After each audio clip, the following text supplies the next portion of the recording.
자, 반갑습니다, 원어님들. 자, 이번 시간에는 마케팅 두 번째 시간이 되겠습니다. 우리가 이제 처음에 알아봐야 될 내용은 이제 수요 관리와 마케팅 과제에 따른 분류인데, 마케팅 활동이 무엇이냐? 고객에게 이 전 시간에 배웠던 것처럼 가치를 창출해 준다라는 거였죠. 그래서 이 고객의 수요 특성을 따라서 적절한 마케팅 대응력을 수립하고 실행해야 되는데, 이 가치 창출이 밑바탕으로 깔려 있어야 되는 겁니다. 그래서 8가지 수요 상황을 한번 우리가 머릿속으로 생각을 해보시자라는 거죠. 외우지 말고 기본적으로 여러분들이 이렇게 했구나라고 생각해 보시면 돼요. 먼저 첫 번째 수요 상황입니다. 부정적인 수요일 때는 어떻게 되느냐. 고객들이 싫어한다든지 부정적인 이 느낌이 들었을 때 어떻게 할 것이냐 이거죠. 예를 들어서 우리가 이제 치과 치료는 부정이에요, 긍정이에요? 일반적으로 치과 치료는 부정이죠.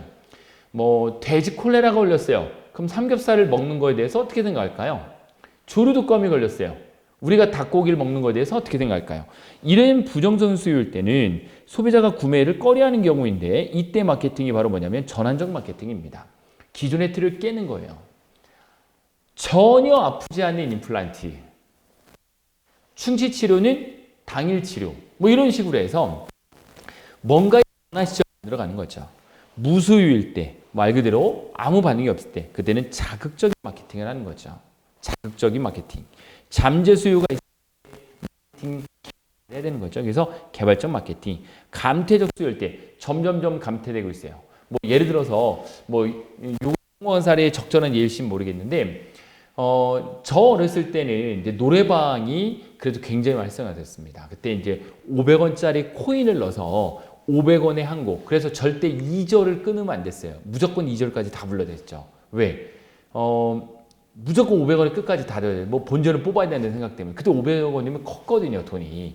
근데 지금 노래방이 코인을 넣던 시대에서 다시 시간제로 바뀌어가지고 노래방 아저씨가 1시간 연장해 주다니 이렇게 하는, 이렇게 노래방이 시간제로 변했다가 사람들이 이제 노래방 안 가요. 그 밀폐된 공간에서 GDP 2만 달러가 넘고 3만 달러가 넘었는데 그 밀폐된 공간에서 조그맣게 있냐, 힘들다. 이제 야외로 나가자. 골프도 치고 하는 거죠. 그런데 다시 재마케팅을 통해서 코인 노래방이 또 요즘 엄청나게 많이 생기고 있죠. 코인 노래방. 그렇게 재마케팅을 하는 거죠. 재마케팅. 코인 노래방 저도 한 몇 번 가봤는데, 저희 아주 유치원생 꼬마애도 데리고 가족끼리 좀 가봤는데 좀 좁더라고요. 상당히 좁고 혼자 들어갈 아주 작은 공간에서 하는 가성비로. 근데 잘 생각해 보면 저 어렸을 때도 한 30년 전, 40년 전에도 500원이었는데 지금도 500원, 1000원에 2곡, 3곡 이러니까요. 가격이 놀랍도록 똑같은 거예요. 네. 불규칙 수요일 때는 이제 동시 마케팅 해야 된다.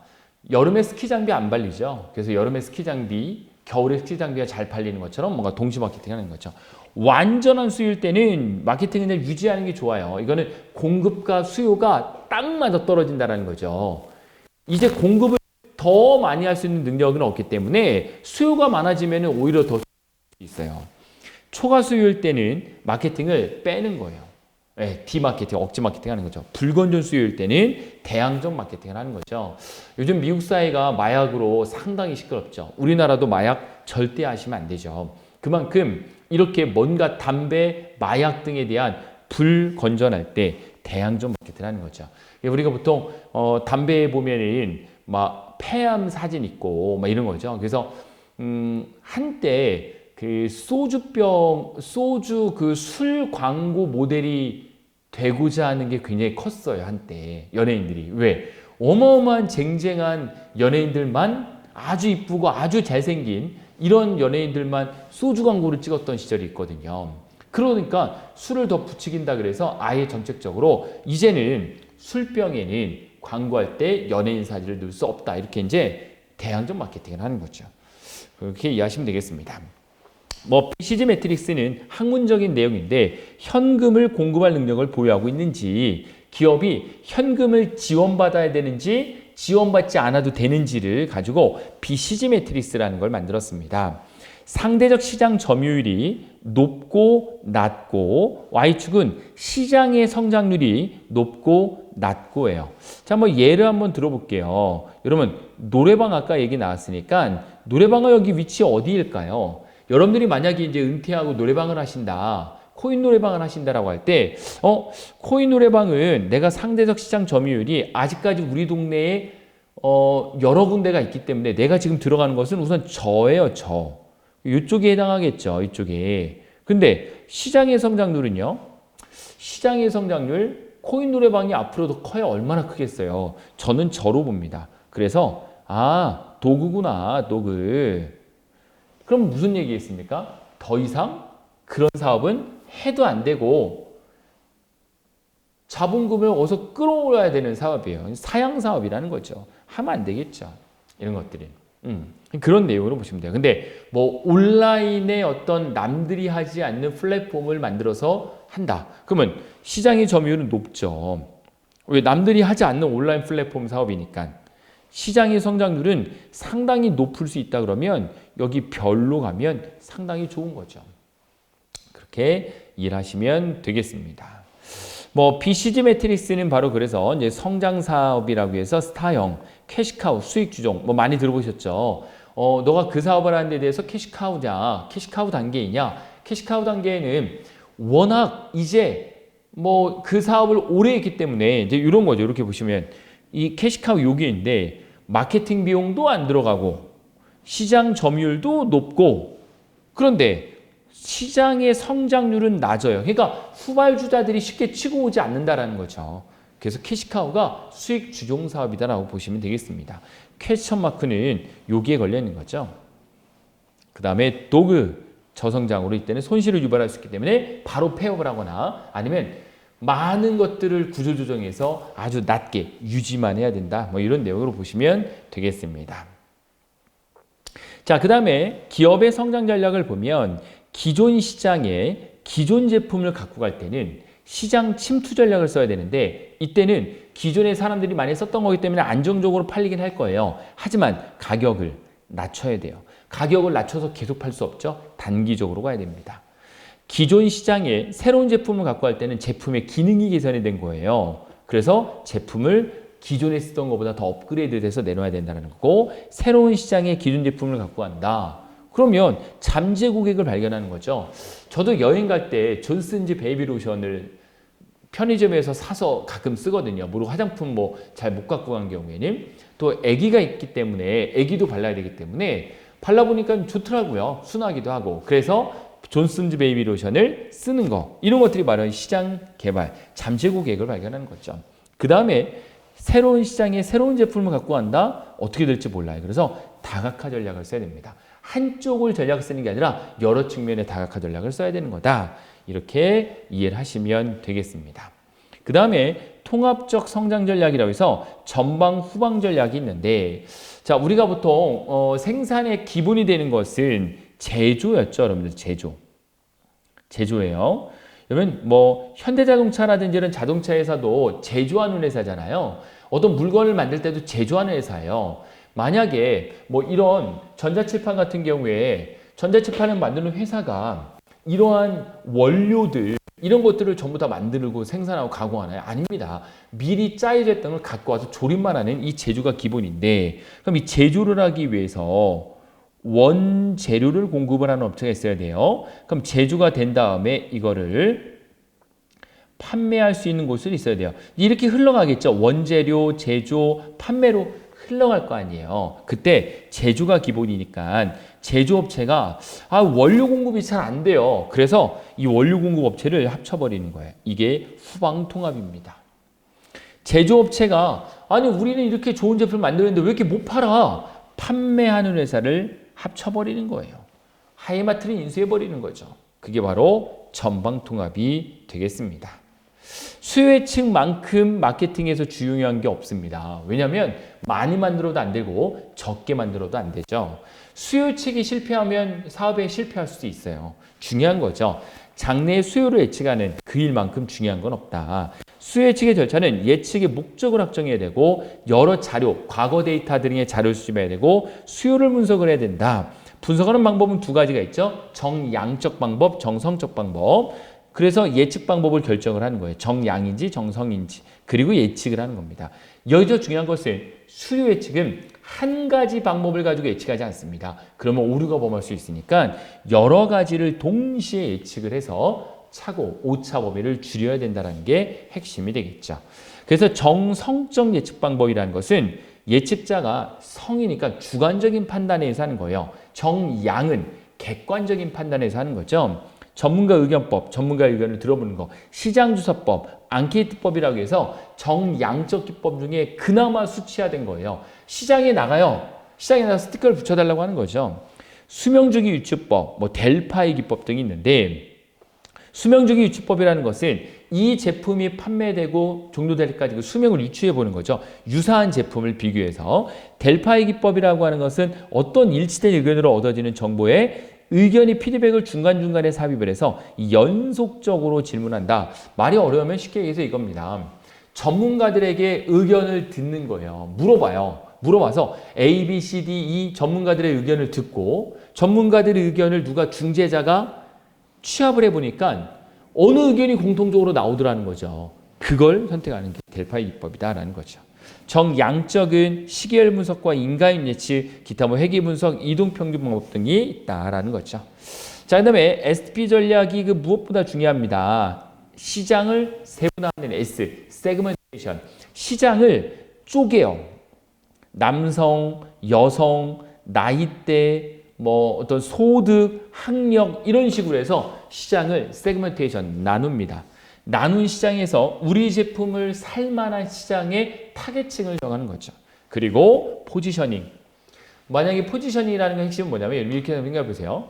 만약에 여러분들이 뭐 과자를 산다 그러면 과자 어떤 거 사시겠어요? 지금 머릿속에 딱 떠오르는 거. 그게 여러분들 마음속에 포지셔닝이 된 겁니다. 그렇게 이해를 하시면 되겠죠.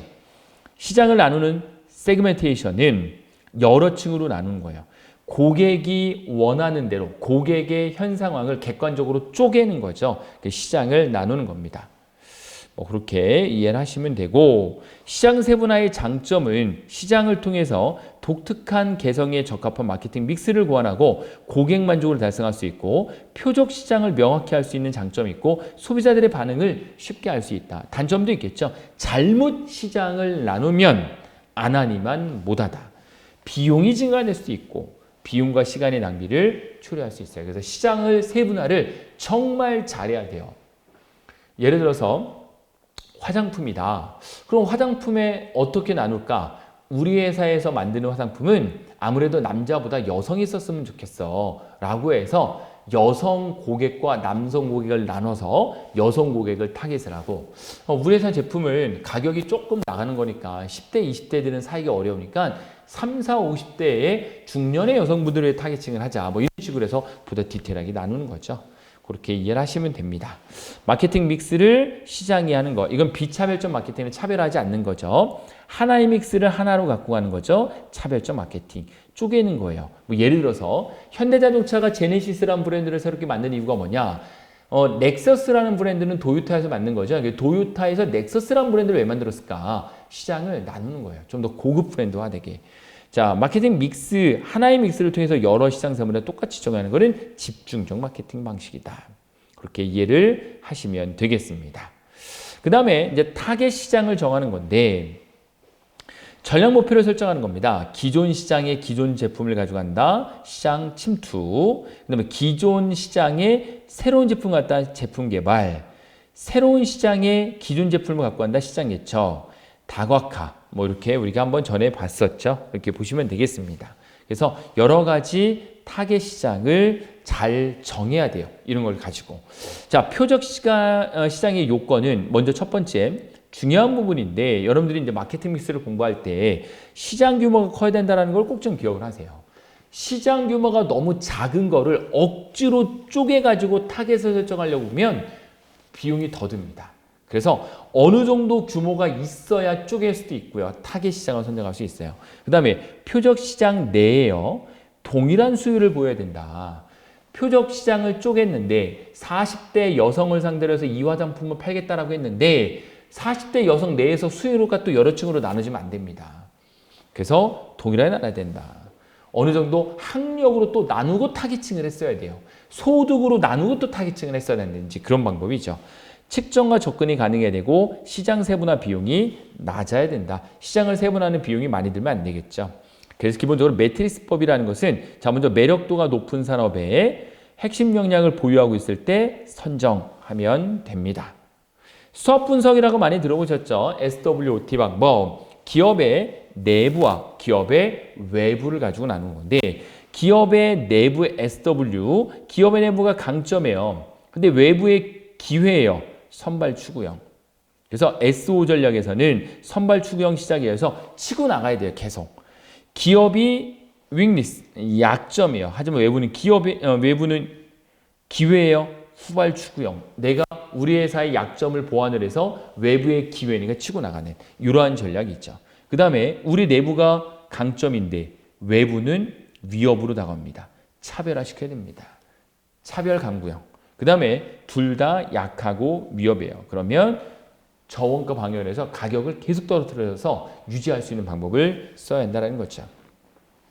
그 다음에 시장 침투, 개발, 시장 개척, 연구 능력을 키울 때, 능력이 클 때, 시장 침투, 시장 개척을 먼저 하는 경우는 이제 마케팅 역량이 클 때 하는 거다. 이렇게 참고만 하시면 되겠습니다. 그 다음에 이제 포지셔닝 전략인데 소비자 마음속에 이 제품이 마인드 컨트롤이 되는 거죠. 마음속에 포지셔닝이 되는 거예요. 그래서 마음속에 자사 제품이나 기업을 표적 경쟁 기업의 어떤 능력과 관련하여 가장 유리한 포지셔닝을 할 수 있도록 해주는 과정이다. 저는 핸드폰 살 때 늘 갤럭시 S밖에 안 사거든요. 왜냐하면 아이폰보다는 이 갤럭시 S가 마인드 컨트롤이 마음속에 된 거예요. 그래서 항상 마인드 컨트롤을 이쪽으로 하는 거죠. 그래서 포지셔닝이 이쪽이 된 거다. 이렇게 보시면 되겠습니다. 어렵지 않으시죠? 근데 언젠간 이 제품이 이거 좀 분량도 많고 좀 그랬을 때 새로운 제품이 나오면 다른 제품으로 옮겨 탈 수도 있잖아요. 그래서 계속 리포지셔닝을 해야 됩니다. 그렇게 이해를 하시면 되고 소비자 포지셔닝 전략에는 구체적인 포지셔닝과 일반 포지셔닝, 정보 포지셔닝과 심상 포지셔닝 등으로 구분을 한다. 참고해 주시면 되겠습니다. 자, 이게 가장 중요한 표인데 이거 많이 보셨을 거예요. 어디서. 이거 아주 유명한 거죠. 전략적 포지셔닝을 위한 원가 위에 대한 차별화 제품을 경쟁력 우위에 위치시키고자 할 때 쓰는 방식인데 자, 먼저 제일 하단에는 BI와 MC를 더한다. 그래서 브랜드 아이덴티티. 우리 회사의 이 브랜드에 대한 차별화, 아이덴티티를 갖고 마케팅 커뮤니케이션, 얼마만큼의 마케팅 의사소통 능력을 갖고 있느냐를 BIU 더하기 MC가 밑바탕에 깔려 있어야 돼요. 그래서 소비자로 하여금 경험해보게 해야 되고 계속 관계를 맺어야 돼요. 그래서 우리가 이제 올리브영이나 이런 화장품 가게에서 기존에는 화장품을 써보고 사라고 안 했어요. 사서 써봐라라고 했어요. 근데 요즘은 와서 테스팅을 해봐라. 써보고 마음에 들면 사라. 경험을 시켜주는 거예요. 관계를 맺는 거예요. 그래서 브랜드 포지셔닝을 하고 브랜드 포지셔닝이 잘 됐대. 이제 비로소 가치 브랜드를 갖게 된다는 거죠. BI와 MC, 체험 마케팅과 관계 마케팅을 통해서 브랜드 포지션을 갖고 바로 뭘 창출할 수 있다? 브랜드 가치를 창출할 수 있다. 이렇게 이해를 하시면 되겠습니다. 그래서 성공적인 포지셔닝을 위해서는 장기적인 관점에서 출발을 해야 되고 지나치게 확장을 하면 안 되고 정확한 포지셔닝 맵을 설정해야 되고 기업의 강점을 10분 발휘해야 되고 브랜드 활동에 열을 높여야 됩니다. 포지셔닝의 오류는 부족한 포지셔닝, 너무 좀 포지셔닝이 좀 약해요. 과도한 너무 강해요. 혼란스러워 막 이것저것 의심스러워요. 진짜일까? 뭐 이런 생각 만들겠죠. 고객 마음속에 최초 진입을 하는 포지셔닝이 상당히 중요한데 전체 제품 중에 80%는 실패한다고 하죠. 왜냐하면 1위 업체, 최초의 업체는 개발 기간도 길고 맨 땅에 헤딩해야 되고 비용도 많이 들고 제품 차별화가 없고 하지만 선두 업체의 제품을 보고 후발주자가 따라잡는 거죠. 여기에 단점을 파고들어서 쉽게 개발할 수 있는 거죠. 최초 진입의 성공 요인 첫 번째는 독특한 차별화 제품이다. 선발자 프리미엄이라고 해서 예를 들어 이런 거죠. 달 착륙의 가장 첫 번째 왼발을 내딘 사람. 최초, 세계 최초 뭐 이런 것들을 대응 전략으로는 보복 전략, 억지 전략, 회피 전략 등이 있다. 뭐 이렇게 보시면 되겠습니다. 틈새 시장을 진입하는 이제 후발 진입이죠. 뭐 이런 거죠. 뭐 다시다. 미원을 앞질렀죠. 2%가 니어워터를 앞서게. 그전 니어워터를 많이 먹었는데 요즘은 2% 뭔가 부족하다. 이 복숭아만 뭐 이런 거 있었죠. 뭐 그런 내용들입니다. 포지셔닝을 잘해야 된다. 소비자의 움직이는 마음을 잡아야 되고 소비자 마음속에서 스스로 창출되게 해야 된다. 스스로 소비자가 우리 제품을 마인드 컨트롤할 수 있도록 해야 된다 이거죠. 소비자의 감성을 따라잡아야 된다. 브랜드를 의인화시키고 브랜드에 대한 가치를 지속적으로 높여야 된다. 우리가 보통 그래서 에르메스 브랜드, 샤넬 브랜드 엄청나게 높게 인식을 하죠. 그런 내용이라고 보시면 되겠습니다. 이런 것들이죠. 소비자 감성 따라잡기는 뭐 지역 소주를 마신다, 지역 막걸리를 마신다, 뭐 이런 거랑 보셔도 똑같다 보시면 되겠습니다. 자, 브랜드 확장이라는 것은 기존에 뭐 이런 것들을 보시면 돼요. 곰표 밀가루가 갑자기 곰표 맥주도 만들고요. 과자도 만들고 막 이런 것들 보셨죠? 이 브랜드를 확장하는 겁니다. 그 다음에 브랜드 상표 전략이라 해서 뭐 개별 상표 전략이라 해서 별도의 상품을 부착하는 방식, 혼합 상표라고 해서 제품 몇 개의 제품군으로 분류한 뒤에 각 군별로 상품을 붙이는 거다. 뭐 이런 거죠. 이렇게 알아주시면 되겠습니다. 여러분 많이 이제 상표에 대해서 보셨을 겁니다. 자, 이렇게 마케팅에 대한 내용을 빠르게 한번 알아봤고 다음 마지막 15주차에 뵙겠습니다. 수고하셨습니다.